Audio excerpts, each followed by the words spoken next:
अब हम पढ़ने वाले हैं फ्लैंक इंसिजन के बारे में। तो फ्लैंक इंसिजन की अगर हम बात करें तो फ्लैंक इंसिजन हम 11th इंटरकॉस्टल स्पेस में लेते हैं, जो कि होता है between 11th and 12th rib. तो उसको समझने से पहले थोड़ा हम एनाटमी समझ लेते हैं कि जो फ्लैंक इंसिजन होते हैं, इस इमेज में हम देख सकते हैं कि टोटल 5 तरह के फ्लैंक इंसिजन बताए गए हैं। सबसे पहला अगर हम बात करें तो सबसे पहला जो रहता है वो ये वाला है और इसको बोलते हैं 12th रिब सुप्राकॉस्टल। तो ये है 12th रिब सुप्राकॉस्टल इंसिजन। तो इसमें क्या रहता है, ये इंसिजन 12th रिब के ऊपर लेते हैं और इसको बेसिकली करते हैं हम लोग जब हमें अपर पोल की सर्जरी करनी रहती है या एड्रिनल की सर्जरी करनी रहती है। तो अपर पोल और एड्रिनल की सर्जरी के केस में हम लोग 12th रिब सुप्राकॉस्टल इंसिजन लेते हैं। और सुप्राकॉस्टल का मतलब होता है superior to the 12th rib. अब इसका फ़ायदा क्या होता है कि इसमें जो रहता है मसल डिवीज़न कम करना पड़ता है अगर हम इससे लोअर लेते हैं। तो अगर ज़्यादा लोअर लेंगे तो हमें मसल डिवीज़न ज़्यादा करना पड़ेगा। फिर अब हम जो दूसरा इंसिजन है बात करें तो जो सेकंड इंसिजन है वो है 11th रिब ट्रांस कॉस्टल। तो ये है सेकंड रिब इंसिजन और ये है 11th रिब ट्रांस कॉस्टल। तो 11th रिब जो ट्रांस कॉस्टल इंसिजन होता है, इसमें हम लोग एक जो 11th रिब का जो एक पोर्शन होता है, इसमें 11th रिब का एक पोर्शन जो रहता है हम उसे रिमूव करते हैं।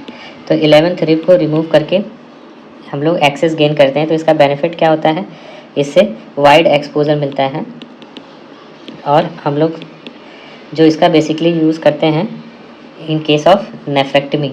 तो अगर हमें नेफ्रेक्टमी करना है तो ऐसे केस में हम लोग 11th रिब जो रहता है इंसिजन देते हैं। फिर ये जो रहता है, अब अगला अगर हम बात करें तो जो थर्ड टाइप का इंसिजन होता है वो है थोरैको एब्डोमिनल। थोरैको एब्डोमिनल में ये जो थर्ड इंसिजन हम देख रहे हैं, थोरैको एब्डोमिनल इंसिजन रहता है। ये जो रहता है बेसिकली एक फ्लैंक इंसिजन होता है स्टार्ट करने में। तो ये एक फ्लैंक इंसिजन रहता है जिसको हम लोग एक्सटेंड करते हैं along the edge of the rib. तो रिब का जो एज है उसके अलॉन्ग इसको एक्सटेंड कर देते हैं इनटू द एब्डोमेन। तो इससे होता क्या है कि बहुत ही कॉम्प्लेक्स प्रोसीजर है, लार्ज ट्यूमर है जिसमें हमें थोरैक्स को भी ओपन करना है। जैसे आरसीसी में कई बार थ्रोम्बस ऊपर चला जाता है, तो ऐसे केस में हमें जो अगर लार्ज कॉम्प्लेक्स सर्जरी करनी है तो हमें जो रहता है थोरैको एब्डोमिनल इंसिजन देना होता है। और ये रहा। फिर जो अगला इंसिजन है हम देख सकते हैं वो है फोलीज इंसिजन। फोलीज इंसिजन को बोलते हैं फोलीज मसल स्प्लिटिंग इंसिजन। और इसमें बेसिकली हम बात करें तो ये डॉक्टर फोलीज के नाम के बाद पड़ा था और इसमें हम लोग मसल को स्प्लिट करते हैं। तो ये रहता है मसल स्प्लिटिंग, इसलिए इसका नाम है फोलीज मसल स्प्लिटिंग इंसिजन। और ये बेसिकली तब हम करते हैं जब हमें लोअर यूरेटर का कोई प्रोसीजर करना है या कोई सिंपल किडनी का प्रोसीजर करना है, सिंपल रीनल प्रोसीजर। तो ऐसे केस में हम Follies muscle splitting incision use करते हैं। फिर जो अगला इंसिजन है वो है सबकॉस्टल इंसिजन, जिसको बोलते हैं फ्लैंक सबकॉस्टल इंसिजन। जो फ्लैंक सबकॉस्टल का मतलब होता है, सब मतलब होता है बिलो। तो ये क्या है, बिलो द कॉस्टल मार्जिन, इसलिए इसको बोलते हैं सब कॉस्टल इंसिजन। और ये जो रहता है 12th रिब के पैरेलल होता है, ऑलमोस्ट 12th रिब के पैरेलल होता है। तो 12th रिब के पैरेलल रहता है, बट जो सुप्राकॉस्टल अप्रोच हम यूज़ करते हैं उससे ये नीचे रहता है। ये बेसिकली जो रहता है फ्लैंक इंसिजन एक जो रहता है बेसिकली हम लोग यूज़ करते हैं for upper ureter access, upper ureter access. तो ये रहता है फ्लैंक इंसिजन। अब जब हम ये इंसिजन देते हैं तो कुछ नर्व्स और वेसल्स इन्वॉल्व रहती हैं, तो उनको हम देख लेते हैं। तो अगर हम एब्डोमिनल वॉल को देखें तो उसमें कुछ नर्व्स होती हैं। ये है rectus abdominis muscle. Rectus abdominis muscle में हम फ्रंट के साइड यहाँ पे कुछ नर्व्स देख रहे हैं, इनको बोलते हैं एंटीरियर क्यूटेनियस नर्व और ये परफोरेट कर रही होती हैं, तो इसलिए इनको बोलते हैं एंटीरियर क्यूटेनियस परफोरेटिंग नर्व्स। फिर उसके बाद हम लेटरल साइड में नर्व्स देखते हैं जिनको बोलते हैं लेटरल क्यूटेनियस नर्व्स। फिर बेसिकली हम कुछ और नर्व्स देखते हैं जो जहाँ पे ये रिब ख़त्म हो रहा है उसके नीचे जो कुछ नर्व्स होती हैं उनको हम जो रहता है बोलते हैं सब कॉस्टल नर्व्स। सब कॉस्टल नर्व्स, और जो उसके ऊपर जो अलॉन्ग द रिब्स रन करते हैं उनको बोलते हैं थोरेसिक ब्रांचेस इंटरकॉस्टल नर्व। तो इस तरीके से होती हैं। फिर हम देख रहे हैं कि जो ये वेसल है डाउनवर्ड डायरेक्शन, ये एक्सटर्नल आइलियक वेसल है और नीचे जाके फीमोरल बनाता है। तो एक्सटर्नल आइलियक वेसल से जो रहता है ब्रांचेस निकलती हैं सुपीरियर एपिगैस्ट्रिक आर्टरी और इन्फीरियर एपिगैस्ट्रिक आर्टरी। तो सुपीरियर एपिगैस्ट्रिक लेटरल साइड में होता है, जबकि इन्फीरियर एपिगैस्ट्रिक आगे एब्डोमेन में फ्रंट के साइड में सप्लाई कर रहा है। तो इस तरीके से सुपीरियर एपिगैस्ट्रिक और इन्फीरियर एपिगैस्ट्रिक जो रहता है वो सप्लाई करती हैं। तो ये सब क्यों ज़रूरी है? क्योंकि ये सब जो मसल्स होती हैं ड्यूरिंग द, अगर हमने रिसेक्शन किया या फ्लैंक इंसिजन दिया तो ऐसे में ये डैमेज हो सकती हैं। फिर अगर हम बात करें लेटरल साइड से, अगर फ्लैंक का अगर लेटरल साइड से देखेंगे तो पीछे के साइड में होता है सीरेटस पोस्टीरियर मसल। तो ये सीरेटस पोस्टीरियर मसल रहता है usually 9, 10th, 11th, 12th rib के पीछे हम देख रहे हैं। तो ये सीरेटस पोस्टीरियर मसल्स रहता है। जबकि आइलियक स्पाइन जो रहता है आइलियक क्रेस्ट, तो आइलियक क्रेस्ट से जो रिब्स होती हैं उनके लिए जो मसल्स जाती हैं वो बेसिकली एक्सटर्नल ऑब्लिक जाती हैं। तो हम इसको और भी डिस्कस करेंगे। और एकदम पोस्टीरियर मोस्ट जो मसल होती है वो होती है लेटिस्मस डॉर्साई। तो लेटिस्मस डॉर्साई जो एक होता है सीरेटस एंटीरियर और दूसरा होता है लेटिस्मस डॉर्साई। तो जब हम ये इंसिजन देते हैं तो हम एक्चुअली किस स्पेस में जाने की कोशिश करें, रिट्रोपेरिटोनियम। तो उसको हम कैसे समझेंगे? ये जो हम देख रहे हैं ये है पैराइटल पेरिटोनियम की लेयर, और इसके पीछे जितने भी स्ट्रक्चर होते हैं वो सब के सब रिट्रोपेरिटोनियल स्ट्रक्चर कहलाते हैं। तो इसमें हम बेसिकली जो देख रहे हैं ये है किडनी, और किडनी में हम देख सकते हैं किडनी जो रहती है एंटीरियरली फेशिया जो कवर रहती है उसको बोलते हैं जीरोटा फेशिया, और पोस्टीरियरली कवर रहती है जो फेशिया होता है उसको बोलते हैं जुगर कैंडल फेशिया। जीरोटा फेशिया और जुगर कैंडल फेशिया लेटरली फ्यूज होकर के एक नया फेशिया बनाती है जिसको बोलते हैं लेटरल कोनल फेशिया। तो अब जो ये लेटरल कोनल फेशिया बनाया है, और हम देख रहे हैं जुगर कैंडल फेशिया, और पीछे एकदम पीछे की तरफ होती हैं ट्रांसवर्सैलिस फेशिया। तो ट्रांसवर्सैलिस फेशिया और ट्रांसवर्सैलिस फेशिया एकदम पोस्टीरियर मोस्ट स्ट्रक्चर है। तो हम देख सकते हैं कि ट्रांसवर्सैलिस फेशिया और जुगर कैंडल फेशिया के बीच में क्या बना है, पोस्टीरियर पैरारीनल स्पेस। जबकि within the Gerota fascia Zuckerkandl fascia perirenal space होता है, और पैराइटल पेरिटोनियम और एंटीरियर जो रहता है जीरोटा फेशिया उसके बीच में बनता है एंटीरियर पैरारीनल स्पेस। तो हम ये पीछे से देख रहे थे, अब ये स्पाइन हमने पीछे कर दिया है, पीछे कर दिया तो स्पाइन के लेटरली हम देख रहे हैं क्या जा रहा है, ये है श्वास मेजर मसल्स। तो श्वास मेजर मसल्स होती हैं, उसके और लेटरल में क्या जाएगा, क्वाड्रेटस लंबोरम। तो क्वाड्रेटस लंबोरम मसल जाती हैं, ये दो इंपॉर्टेंट रहती हैं। फिर हम देख रहे हैं तो सबसे पहले हमने देखा कि ये वाला जो डायग्राम है उसी को पीछे से देख रहे हैं, स्पाइन की तरफ से हम देख रहे हैं। तो सबसे पहले अगर हम बात करें तो ये जो फेशिया रहता है इसके पीछे जो सारे स्ट्रक्चर हैं ये है पैराइटल पेरिटोनियम की लेयर, और इसके पीछे सारे स्ट्रक्चर रहेंगे उसको बोलते हैं रिट्रोपेरिटोनियल ऑर्गन। तो ये पूरा जो स्पेस होगा ये होगा रिट्रोपेरिटोनियल स्पेस।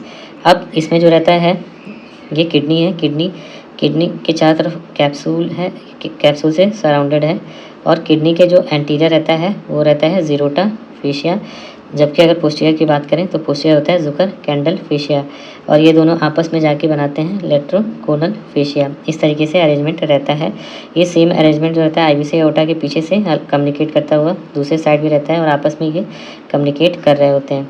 फिर हम देख सकते हैं कि किडनी के चारों तरफ फैट है जीरोटा फेशिया, और इसके बीच में जो हम लेयर देख रहे हैं ये वाली, ये फैट से कवर्ड है।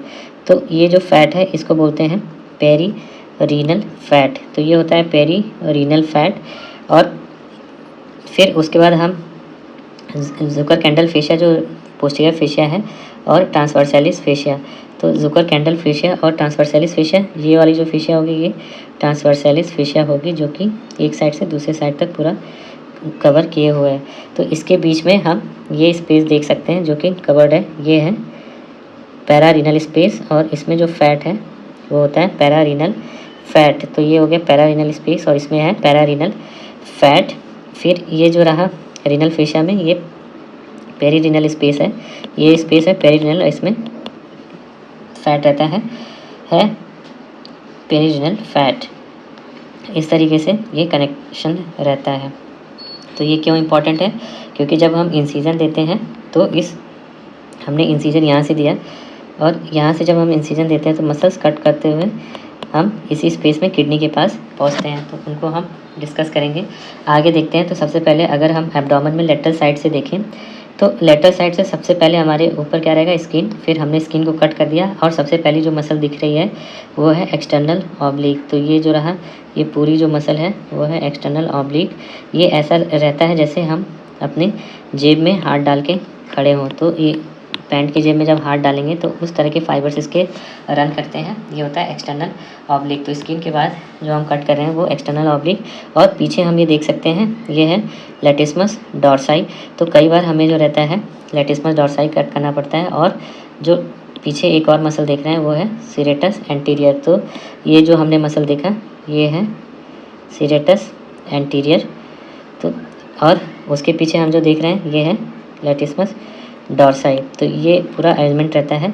यूजुअली जो हम इंसिजन देते हैं, इंसिजन हमने ऐसे दिया तो फिर हम एक बाय एक करके लेयर हटाते जाएंगे। फिर अब हमने जब लेयर हटाया तो एक्सटर्नल ऑब्लिक जो था, सबसे पहले हमने देखा एक्सटर्नल ऑब्लिक को। अब एक्सटर्नल ऑब्लिक के बाद जो रहता है फिर हम देखेंगे इंटरनल ऑब्लिक को। इंटरनल ऑब्लिक के जो फाइबर ऐसे होते हैं, जैसे अगर दोनों हाथ हम अपने टिट्स पे कवर करें तो उसके फाइबर उस तरफ रन करते हैं। रन इस तरीके से करेंगे तो ये रहता है इंटरनल ऑब्लिक का फाइबर्स। तो फिर इंटरनल ऑब्लिक के बाद फिर फाइनली जब हम देखेंगे तो इंटरनल ऑब्लिक के नीचे ही पूरी मसल्स होती हैं। और मसल्स के बाद जो होता है, दो इंटरनल ऑब्लिक और ट्रांसवर्स एब्डोमिनल मसल्स के बीच में नर्व्स होती हैं। और नर्व कौन कौन सी होती हैं? Lateral cutaneous. तो लेटरल क्यूटेनियस ब्रांचेस होती हैं, पूरा रन करती हैं। तो ये हम देख सकते हैं, ये है लेटरल क्यूटेनियस ब्रांचेस जो रन कर रही हैं पूरा। तो ये जो रहता है ड्यूरिंग इंसिजन डैमेज होने की डर रहता है। और यही अगर हम बात करेंगे तो इन्हें ही नीचे बोलते हैं सबकॉस्टल नर्व। और बिल्कुल आइलिया क्रेस्ट के पास दो नर्व होती हैं जो रन करती हैं। एक होती है इलियो हाइपोगैस्ट्रिक और दूसरी होती है इलियो इंग्वाइनल। तो नीचे वाली जो रहती है इलियो इंग्वाइनल रहती है, जो पूरा नीचे स्पर्मेटिक कॉर्ड में जा रही है। और दूसरी रहती है इलियो हाइपोगैस्ट्रिक। तो इलियो हाइपोगैस्ट्रिक जो है हम बाहर स्किन रीजन में सप्लाई कर रही है।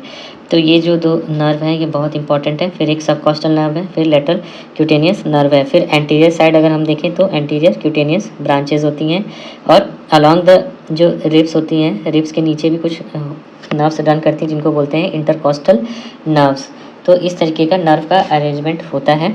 तो हमने जो लेयर देखी वो है सबसे पहले इंटरनल ऑब्लिक। अब इंटरनल ऑब्लिक को हटा के हमने जो है इंटरनल ऑब्लिक को हटा करके देखा है, इसमें हम लोग एक्सटर्नल ऑब्लिक को कट कर चुके हैं, फिर इंटरनल ऑब्लिक को भी कट कर चुके हैं। उन दोनों को हटा करके देख रहे हैं। अब फिर फाइनली जब हम देखते हैं कि internal oblique external oblique cut गई है और नर्व्स आ रहे हैं, नर्व्स को जब हटा दिया तो हमें दिखेगी ट्रांसवर्सस एब्डोमिनिस। तो ट्रांसवर्सस एब्डोमिनिस दिखेगी। और ट्रांसवर्सस एब्डोमिनिस जैसे रहता है, एब्डोमेन को ट्रांसवर्स करते हुए जाती है, जैसे अगर हमने कोई बेल्ट लगाया हुआ है। तो इस तरह के इसके फाइबर्स रहते हैं, ट्रांसवर्सस एब्डोमिनिस के फाइबर्स इस तरीके से रन करते हैं। फिर हम यहाँ पे देख सकते हैं सबसे इम्पॉर्टेंट चीज़ वो है कि ये जो है फीमोरल आर्टरी और फीमोरल वेन, जो डाउनवर्ड डायरेक्शन फीमोरल आर्टरी और फीमोरल वेन। और इससे हम देख रहे हैं कि ये जो इंग्वाइनल लिगामेंट है, इंग्वाइनल लिगामेंट के नीचे से वेसल्स जा रही हैं, 3 ब्रांचेस निकलती हैं। तो वो है डीप सर्कमफ्लेक्स आइलियक आर्टरी। तो ये रहा डीप सर्कमफ्लेक्स आइलियक आर्टरी। फिर जो दूसरी जो दो इंपॉर्टेंट है, एक है ये वाली ब्रांच जिसको बोलते हैं inferior epigastric artery. Inferior epigastric artery ऐसे लेटरली पूरा सप्लाई कर रही है और अंदर जो जा रही है मिल रही सुपीरियर एपिगैस्ट्रिक आर्टरी और वेन से। फिर जो यहाँ पे ध्यान देने वाली बात है कि ये superior epigastric artery and when ऊपर इंटरनल थोरेसिक आर्टरी से आ रही है। और ये देख सकते हैं सुपीरियर एपिगैस्ट्रिक आर्टरी और वेन से जो होता है इन्फीरियर एपिगैस्ट्रिक आर्टरी जाके अटैच करती है। फिर जो दूसरी होती है, एक होती है superficial epigastric artery and when. तो सुपीरियर और सुपरफिशियल दोनों अलग अलग होते हैं। सुपरफिशियल जो रहती है वो ऐसे स्किन में सुपरफिशियली सप्लाई करती है। तो हम देख सकते हैं ये superficial epigastric artery and when जो रहता है ये इस तरीके से सप्लाई करती है। तो सुपरफिशियल अलग होता है और सुपीरियर अलग होता है। सुपीरियर जो रहता है वो इंटरनल थोरेसिक आर्टरी और वेन से आ रही है और नीचे जो है इन्फीरियर एपिगैस्ट्रिक आर्टरी और वेन से अटैच मिलती है, तो ये पूरा पाथवे रहता है।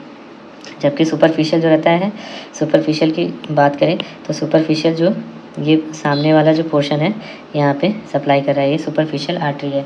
तो ये सब जो रहता है जानना ज़रूरी रहता है। तो हमने यहाँ पे जो था ट्रांसवर्सस एब्डोमिनिस मसल देखा।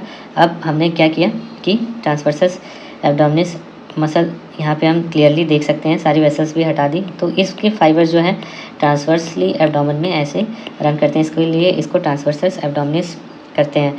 अब यहाँ पे हम देख सकते हैं कि एक जो इम्पॉर्टेंट चीज़ है वो होता है आर्कुएट लाइन, और आर्कुएट लाइन हम देख सकते हैं कि अम्बलाइकस है, अम्बलाइकस से ऑलमोस्ट 1/3, फिर इसके बाद जो रहता है नीचे का हिस्सा ये रहता है आर्कुएट लाइन। तो ये आर्कुएट लाइन बहुत इंपॉर्टेंट होता है क्योंकि इससे पहले जो इसके ऊपर होता है मसल्स की अरेंजमेंट अलग होती है और इसके नीचे अलग होती है, उसको हम एक बार देख लेते हैं। तो ये जो है above the arcuate line, arcuate line के ऊपर अबव द आर्कुएट लाइन, उसमें होता क्या है कि जो 3 फाइबर्स होते हैं, जो हमने 3 फाइबर देखा था एक्सटर्नल ऑब्लिक, तो सबसे पहले जो मसल होगा एक्सटर्नल ऑब्लिक का, उसका जो फाइबर होगा आगे की तरफ जाएगा। फिर जो इंटरनल ऑब्लिक होता है, इंटरनल ऑब्लिक के 2 फाइबर्स होते हैं, तो वो स्प्लिट कर जाता है, एक आगे से जाता है और एक पीछे से जाता है। जबकि जो फाइनल जो होता है वो होता है ट्रांसवर्सस एब्डोमिनिस, और ट्रांसवर्सस एब्डोमिनिस जो रहता है सबसे पीछे जाएगा। तो यहाँ पे एक चीज़ और ध्यान देना रहता है कि सबसे पोस्टीरियर मोस्ट स्ट्रक्चर जो रहता है वो रहता है transversalis fascia. Transversalis fascia, transversus abdominis अलग अलग होते हैं। तो ये है ट्रांसवर्सैलिस फेशिया जो यहाँ से लेकर पूरे अपोजिट साइड तक जा रहा है, ये है ट्रांसवर्सैलिस फेशिया। तो ये above the arcuate line arrangement है। तो इसमें जो इंटरनल ऑब्लिक है वो 2 पार्ट में डिवाइड होती है और कवर करती है। अगर हम बात करें इंटरनल ऑब्लिक का, तो इंटरनल ऑब्लिक जो है 2 पार्ट में डिवाइड होकर कवर करेगी जो रहती है रेक्टस एब्डोमिनिस को। तो रेक्टस एब्डोमिनिस को कवर करते हुए अपोजिट साइड वाले से मिलती है। तो इस तरीके से ये रहता है इंटरनल ऑब्लिक। तो ये क्यों इंपॉर्टेंट होता है, क्योंकि बीच में जो मिलती हैं ये फाइबर का टेंडन, ये लीनिया एल्बा होता है, और लीनिया एल्बा पे external oblique, internal oblique, transverse abdominis तीनों के मिलते हैं। जबकि लीनिया सेमी ल्यूनरिस मतलब आधा होता है, तो इसमें एक्सटर्नल ऑब्लिक रहता है और इंटरनल ऑब्लिक का एंटीरियर शीथ जो रहता है मैच करता है, जबकि पोस्टीरियर शीथ पीछे चला जाता है और वो ट्रांसवर्सस एब्डोमिनिस मसल के साथ रहता है। तो लीनिया सेमिलिनेरिस साइड में बनता है, और बीच में जो रहती है वो रहती है, हम देख सकते हैं रेक्टस एब्डोमिनिस मसल, और वो आगे की जो शीथ होगी उसको हम बोलेंगे एंटीरियर रेक्टस शीथ, और पीछे की बोलेंगे पोस्टीरियर रेक्टस शीथ। तो ये above the arcuate line arrangement होता है। अब अगर हम बात करें बिलो द आर्कुएट लाइन, तो बिलो द आर्कुएट लाइन क्या होता है, हमने उसके ऊपर देखा था कि 2 रेक्टस शीथ थी, एंटीरियर और पोस्टीरियर रेक्टस शीथ, और जो यूजुअली हम इंसिजन दे रहे हैं तो यहाँ से सेमी ल्यूनरिस से खोलते हैं, तो यहाँ से क्लोज कर सकते हैं आराम से। But below the arcuate line क्या होता है कि लीनिया एल्बा जो रहता है एज इट इज़ बनता है, बट जो एक्सटर्नल ऑब्लिक है और ट्रांसवर्सस एब्डोमिनिस है, तीनों एक साथ आगे ही सिर्फ एंटीरियर शीथ बनाती हैं, एंटीरियर रेक्टस शीथ बनाती हैं। कोई भी पोस्टीरियर रेक्टस शीथ जो रहती है वो उसमें कोई भी जो रहता है इसके मसल्स के जो ट्रांसवर्सस एब्डोमिनिस इंटरनल ऑब्लिक के फाइबर्स नहीं आते हैं। और पीछे हम लोग ट्रांसवर्सैलिस फेशिया देख सकते हैं जो कि पूरा ये है रेस्ट कर रहा है, ये ट्रांसवर्सैलिस फेशिया। तो ये इस तरीके से पूरा अरेंजमेंट होता है पोस्टीरियर का। तो अगर हम बात करें कि क्या अरेंजमेंट रहता है तो एक बार फिर से देख लेते हैं बिलो द आर्कुएट लाइन। तो बिलो द आर्कुएट लाइन सबसे पहले एक्सटर्नल ऑब्लिक जा रहा है, और ये इंटरनल ऑब्लिक और ट्रांसवर्सस, ये तीनों के तीनों आगे ही चले जाते हैं और रेक्टस शीथ बनाते हैं, उसके पीछे रहते हैं रेक्टस एब्डोमिनिस मसल। और ये सब किसके ऊपर लाई करते हैं, ट्रांसवर्सैलिस फेशिया, और वो किसके ऊपर होता है, ये सब पेरिटोनियम। तो ये सब इंपॉर्टेंट किस लिए, क्योंकि हम जब इंसिजन देंगे तो इंसिजन में कई बार हमें ये external oblique, internal oblique, transversus abdominis, फिर ट्रांसवर्सैलिस फेशिया खोलते हुए पेरिटोनियम खोलना होता है, इन केस अगर हम ट्रांस एब्डोमिनली सर्जरी कर रहे हैं। तो इस तरीके से अरेंजमेंट रहता है। फिर अगर हम बात करें लेटरल जो रहता है आइलियक क्रस्ट पे कैसा अरेंजमेंट रहता है, तो आइलियक क्रस्ट के पास हम देख सकते हैं कि हमने देखा आइलियक क्रस्ट के पास जो मसल्स होती हैं वो जाके अटैच होती हैं। तो सबसे पहली जो मसल रहेगी एक्सटर्नल ऑब्लिक, तो एक्सटर्नल ऑब्लिक जो है वो आइलियक जो बोन है वहाँ पे जाके अटैच हो रही है, और इसको हम लाइट ब्लू कलर से देख रहे हैं। तो जो लाइट ब्लू कलर से स्ट्रक्चर है वो है इंग्वाइनल लिगामेंट। तो इंग्वाइनल लिगामेंट जो बनेगा एक्सटर्नल ऑब्लिक से बनता है। फिर उसके बाद हम एक्सटर्नल ऑब्लिक के पीछे देखेंगे इंटरनल ऑब्लिक है, और इंटरनल ऑब्लिक के पीछे जो है ट्रांसवर्सस एब्डोमिनिस है, और ट्रांसवर्सस एब्डोमिनिस के पीछे ट्रांसवर्सैलिस फेशिया, फिर उसके पीछे रहेगा पेरिटोनियम। तो ये क्यों इंपॉर्टेंट है, क्योंकि अगर हम बात करें deep inguinal ring yellow colour से बनाया है, तो ये ट्रांसवर्सैलिस फेशिया में ओपनिंग रहती है इसकी डीप इंग्वाइनल रिंग। और अगर हम बात करें जो कंजॉइंट टेंडन है, सीटी का मतलब होता है कंजॉइंट टेंडन जो रहता है बेसिकली बनता है ट्रांसवर्सस एब्डोमिनिस जो मसल होता है और इंटरनल ऑब्लिक, ये दोनों एक साथ कंडेंस करके कंजॉइंट टेंडन बनाते हैं। और उसके जस्ट आगे होता है इंग्वाइनल लिगामेंट, और इंग्वाइनल लिगामेंट में ही जो रहता है आगे हम देख रहे हैं सुपरफिशियल इंग्वाइनल रिंग रहती है, जिससे पूरा टेस्टिस जो है नीचे बाहर होता है। तो ये हमें पता होना चाहिए पूरा ऊपर से अरेंजमेंट तक, फ्लैंक इंसिजन या किसी भी जो रहता है सर्जरी के लिए। अब बात करें फ्लैंक इंसिजन में, हमें रिब और लंग की लोकेशन पता होनी चाहिए। तो रिब और लंग की अगर हम बात करें तो जो प्लूरा होता है वो यूजुअली 2 लेवल नीचे होता है एज़ कम्पेयर टू लंग। तो अगर हम बात करें सबसे पहले लंग की, तो जो लंग होता है हम देख सकते हैं कहाँ तक है, 6th स्पेस है, जो रिब का जो 6th स्पेस है उसमें लंग तक है। तो ये जो लंग का लेवल है 6th रिब, ये जो लाइन होती है ये होती है मिड, ये रहा ये। तो जो लंग है वो है बेसिकली इस लाइन के अराउंड होता है, 6th वर्टिब्रल लेवल के आसपास होता है। तो 6th वर्टिब्रल लेवल या 6th रिब भी बोल सकते हैं। तो ये जो रहता है 6th रिब भी बोलते हैं इसको, 6th रिब के अराउंड या 6th वर्टिब्रल लेवल, दोनों में से कुछ भी बोल सकते हैं। तो 6th रिब या 6th वर्टिब्रल लेवल के अराउंड जो रहता है ये लंग का बॉर्डर रहता है। और ये जो एंटीरियर बॉर्डर है इसको जो रहता है ये लेवल बोलते हैं मिड क्लेविकुलर लाइन, और ये जो रहता है एंटीरियर रहता है। फिर अगर हम बात करें लेटरली कहाँ तक जाता है, तो लेटरली हम देख रहे हैं कि जो लंग है ये जो है यहाँ तक जा रहा है और ये रहता है 8th। तो लेटरली जो अगर हम बात करें तो 8th ये रहा। तो अगर हम लेटरल बॉर्डर की बात करें, लंग लेटरल एक्सटेंशन कहाँ तक होता है, तो अगर लेटरली बात करें तो लेटरल एक्सटेंशन हम लोग लगते हैं मिड एक्सिलरी लाइन। तो मिड एक्सिलरी लाइन को लेटरल बोलते हैं। तो मिड एक्सिलरी लाइन में जो रहता है लेटरल साइड में जाता है अराउंड 8th रिब तक या 8th वर्टिब्रल लेवल, तो T8। फिर अब जो लास्ट लेवल है जो इम्पोर्टेंट है वो है पोस्टीरियर। तो पोस्टीरियर की अगर हम बात करें तो पोस्टीरियर जो रहता है अराउंड जो रहता है 10th, तो ये है पोस्टीरियर। तो अगर हम बात करें पोस्टीरियर तो ये रहा पोस्टीरियर लेवल। और पोस्टीरियर की अगर हम बात करें तो ये अराउंड जो रहता है 10th रिब रहता है, 10th रिब या जो रहता है T10 वर्टिब्रा लेवल की बात करें तो T10 ये पोस्टीरियर लेवल हो गया। अब ये तो हमने लंग की बात किया। अब यहाँ पे हम देख सकते हैं कि जो लंग है और प्लूरा है उसमें 2 स्पेस का अंतर है, तो 2 स्पेस का जो डिफरेंस है वो हर जगह होगा। और अगर हम बात करें कि सबसे पहले जो मिड क्लेविकुलर लाइन है एंटीरियर अगर एक्सटेंशन है, तो जो 6th रिब या 6th वर्टिब्रल स्पेस तक अगर लंग कर रहा है तो ये 8th रिब या 8th वर्टिब्रल लेवल तक करता है। और अगर हम बात करें मिड एक्सिलरी लाइन की तो T8 है, तो ये जो रहेगा 10th रिब या T10 लेवल तक करेगा। और अगर हम पोस्टीरियर की बात करें तो ये पोस्टीरियर जो रहेगा ऑलमोस्ट 12th तक एक्सटेंड करेगा। तो ये क्यों इंपॉर्टेंट है, हम यहाँ देख सकते हैं कि जो 10th रिब है 10th रिब तक ये रिब आपस में जुड़ी हुई हैं। यूजुअली जो 5 के बाद जो रहता है आखिरी ये रहती हैं 6th, ये है 6th, फिर उसके बाद ये है 6th, उसके बाद ये है 7th, उसके बाद ये है 8th, वो है 9th और ये है 10th। तो ये सब एक साथ कनेक्टेड रहती हैं। तो पहले 5 अलग होती हैं, फिर उसके बाद 5 जो रहती हैं एक साथ कनेक्ट होती हैं रिब पे, और आखिरी की दो जो रहती हैं वो फ्लोटिंग रिब्स होते हैं, 11th और 12th वो फ्लोट करती हैं। तो जो हम सर्जरी करते हैं वो बेसिकली हम या तो 12th जो रहता है रिब लेते हैं या 11th रिब लेते हैं या 12th 11th के बीच में लेते हैं। तो इसलिए इम्पॉर्टेंट है क्योंकि उस समय हम प्लूरा की इंजरी करते हैं, लंग काफ़ी ऊपर होता है तो बच जाता है। बट अगर इससे ऊपर लेंगे तो ऐसे केस में लंग या प्लूरा इंजर होने के चांसेस हैं। तो फिर इसलिए हम जो रहता है लेते हैं। तो अब सबसे पहले हम डिस्कस करेंगे कि जो हम फ्लैंक इंसिजन यूजुअली अगर कॉमन फ्लैंक इंसिजन की बात करें तो हम इंटरकॉस्टल स्पेस से जाते हैं। तो 11th इंटरकॉस्टल स्पेस, अब मैंने बात किया था एक होता है डिस्कस किया था, तो एक जो डिस्कस किया था एक था 11th ट्रांसकॉस्टल, और ये जो हम बात करें वो है इंटरकॉस्टल। तो ट्रांसकॉस्टल और इंटरकॉस्टल में क्या डिफरेंस होता है कि अगर ट्रांसकॉस्टल अगर हम जाते हैं तो ट्रांसकॉस्टल यहाँ पे हमने देखा था कि जो ट्रांसकॉस्टल इंसिजन है ये वाला, ये ट्रांसकॉस्टल है। तो अगर हम ट्रांसकॉस्टल जा रहे हैं तो हमें 11th रिब कट करना पड़ रहा है।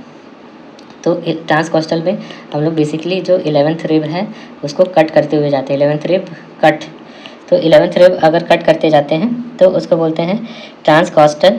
इससे क्या होता है, वाइडर एक्सेस मिलता है। जबकि अगर इंटरकॉस्टल की अगर बात करें तो इसमें बेसिकली हम लोग जो रहता है हम लोग जो ये रिब कटिंग है इसको अवॉइड कर रहे हैं, और रिब को कटिंग को अवॉइड कर रहे हैं, और दूसरा मसल्स को स्प्लिट या रिट्रैक्ट करते हैं। तो ये रहता है 11th इंटरकॉस्टल नर्व और सबकॉस्टल नर्व जो रहता है बेसिकली इस एरिया में ट्रेवल करते हैं, तो वो इंजर्ड होने के चांसेस रहते हैं। तो यूजुअली जो अगर हम बात करें 11th इंटरकॉस्टल, तो इंटरकॉस्टल मतलब क्या हुआ, between 11th and 12th rib में होता है। तो 11th और 12th रिब के बीच में जो इंसिजन बनाते हैं वो होता है इंटरकॉस्टल। और इससे होता क्या है कि जो रहता है नर्व का इंजर्ड होने के चांसेस कम रहते हैं। तो 11th और रिब भी कट नहीं कर रहे हैं। तो फ्लैंक इंसिजन में सबसे पहले हमने क्या किया, हमने जो रहता है 11th इंटरकॉस्टल स्किन इंसिजन दे दिया। अब उसके बाद हमने क्या किया, एक्सटर्नल ऑब्लिक मसल आएगी सबसे पहले, तो उसे स्प्लिट किया। और किस डायरेक्शन में स्प्लिट किया, स्प्लिट करते हैं यूजुअली हम लोग अलॉन्ग द मसल फाइबर्स। तो अलॉन्ग द मसल फाइबर मैंने बताया था कैसे होता है, जेब में ऐसे जाता है। तो अलॉन्ग द मसल फाइबर जो रहता है उसको स्प्लिट करते हैं अबव द 12th रिब। फिर कभी कभी अगर ज़रूरत होती है तो हमने देखा था सीरेटस एंटीरियर या लेटिसमस डॉर्साई मसल होता है, उसको ट्रांजैक्ट करना पड़ता है। तो अगर हम फिगर देखें तो इसमें जो रहता है सबसे पहले हमने जो दिया इंसिजन, और उसके बाद इंसिजन देने के बाद कभी कभी सीरेटस एंटीरियर और लेटिसमस डॉर्साई को भी कट करना रहता है। तो ये हमने इंसिजन दिया और उसको भी कट करना रहेगा, और अलॉन्ग द फाइबर हम जो है इसको स्प्लिट कर लेते हैं। स्प्लिट करके हम पहुंच जाते हैं अलॉन्ग द फाइबर।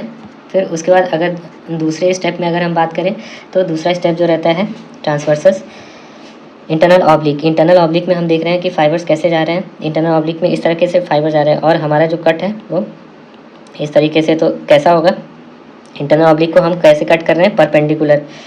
तो इंटरनल ऑब्लिक जो है परपेंडिकुलर कट होगा। फिर जो तीसरा रहेगा, फिर तीसरे में हम लोग रहता है फिर ट्रांसवर्सस एब्डोमिनिस खोलेंगे। और ट्रांसवर्सस एब्डोमिनिस की बात करें तो ट्रांसवर्सस एब्डोमिनिस में हम लोग देख रहे हैं इसके फाइबर्स ऑलमोस्ट कैसे हैं, पैरेलल है। तो इसको भी हम जो रहता है स्प्लिट करते हैं। तो ये ऑलमोस्ट इस तरीके से है, तो इस तरीके से हम इसको भी स्प्लिट कर सकते हैं। तो ट्रांसवर्सस एब्डोमिनिस को स्प्लिट करते हैं। तो बेसिकली जो हम कट कर रहे हैं वो इंटरनल ऑब्लिक को। तो अब देख लेते हैं, सबसे पहले हमने क्या किया, स्प्लिट किया along the muscle fibres external oblique को, और फिर अगर सीरेटस एंटीरियर और लेटिसमस डॉर्साई को कट करना पड़ा तो उसको भी कट किया, और अगर कभी रिब को कट करना पड़ा तो वो भी कर सकते हैं फ्लाइंग इंसिजन के लिए। फिर उसके बाद ट्रांजैक्शन की बात करें तो इंटरनल ऑब्लिक मसल आएगा, एक्सटर्नल ऑब्लिक के बाद इंटरनल ऑब्लिक, तो उसको परपेंडिकुलरली ट्रांजैक्ट कर देंगे विद द कॉटरी। फिर जो ट्रांसवर्सस एब्डोमिनिस मसल आएगा वो इस तरीके से फाइबर होते हैं, तो उसको हम लोग स्प्लिट कर देते हैं। फिर उसके बाद अगर हम बात करें तो इस समय हमें ध्यान देना रहता है सब कॉस्टल नर्व का। तो सब कॉस्टल नर्व को कोशिश करेंगे अवॉइड करेंगे, इसीलिए जो बिलो द 12th रिब अगर इंसिजन है तो यूजुअली नहीं लेते हैं, क्योंकि सब कॉस्टल नर्व इंजरी होने के चांसेस रहते हैं। फिर जब हम लोग इंटरकॉस्टल मसल को काट रहे होते हैं तो उस समय हमें ध्यान देना होता है कि हम प्लूरा को इंजर ना करें, और रिट्रैक्टर जब यूज़ करते हैं तो ये ध्यान देना रहता है कि रिब को हम लोग ना तोड़ें। फिर जब हम लोग फाइनली जो रहता है पहुँच जाते हैं, फिर उसके बाद हम रीनल फेशिया को ओपन करते हैं और ब्लंटली डिसेक्ट करते हैं बिटवीन पेरीरिनल फैट एंड श्वास मसल। फिर जो पेरिटोरियम का जो फैट होता है उसको डिसेक्ट करके किडनी को एक्सपोज कर लेते हैं। तो ये रहा फ्लैंक इंसिजन, जो नॉर्मल रहता है कि सबसे पहले हमने एक्सटर्नल ऑब्लिक लिया, फिर इंटरनल ऑब्लिक लिया, फिर ट्रांसवर्सस एब्डोमिनिस लिया, और फिर फाइनली जो रहता है रीनल फेशिया ओपन कर देते हैं। इसमें जो रहता है इंटरनल ऑब्लिक को जो रहता है कट करते हैं, बाकी सब स्प्लिट करते हुए जाते हैं। फिर यूजुअली जो रहता है अब क्लोज जब करते हैं तो यूजुअली हम वुंड को 2 लेयर में क्लोज करते हैं, आइदर कंटिन्यूस क्लोज कर सकते हैं या इंटरप्टेड क्लोज कर सकते हैं।